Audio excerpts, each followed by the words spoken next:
France Inter.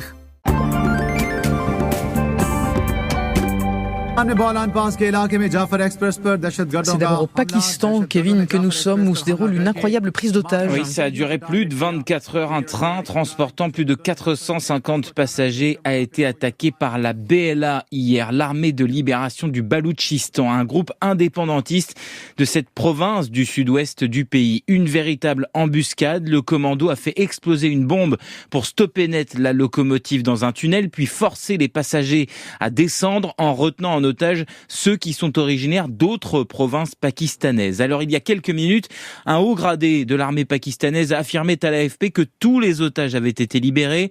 27 soldats ont été tués et plus de 30 terroristes, comme il les qualifie, éliminés. L'opération a donc duré plus de 30 heures, des centaines d'hommes mobilisés, des hélicoptères de guerre. La BLA a tenté d'emmener des otages dans les zones montagneuses environnantes, espérant s'en servir comme monnaie d'échange pour récupérer des prisonniers balouches.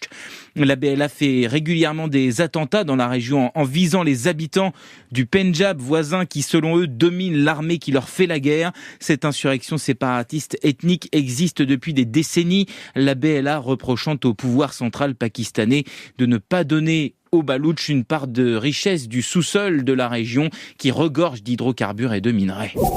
Et nous sommes au Royaume-Uni maintenant, où un tableau a été retrouvé. La Vierge à l'enfant, peinte par l'italien Antonio Solario au XVIe siècle. Il a été volé en 1973 au musée de Belluno, petite ville des Dolomites dans le nord de l'Italie.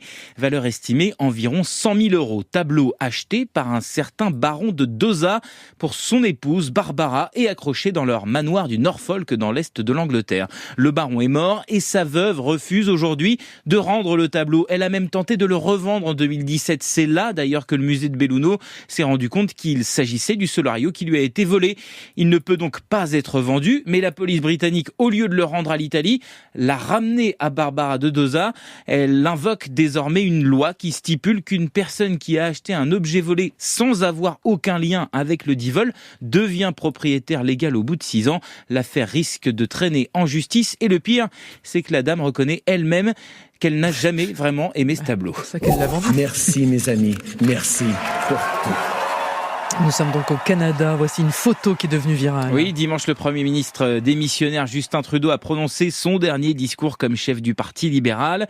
Et le lendemain, il est allé pour la dernière fois à la Chambre des communes, équivalent de l'Assemblée nationale. Et c'est là que Reuters l'a photographié en train d'emmener son fauteuil, celui qu'il a occupé au Parlement pendant plus de 10 ans, le tout en tirant la langue, donc cliché largement partagé par les Canadiens sur les réseaux sociaux, qui se demandent, Justin Trudeau a-t-il volé sa chaise? Eh bien non, un député canadien a le droit d'acheter son fauteuil à la fin de son mandat pour 2000 $ canadiens environ, un bel objet en chêne tapissé de velours vert.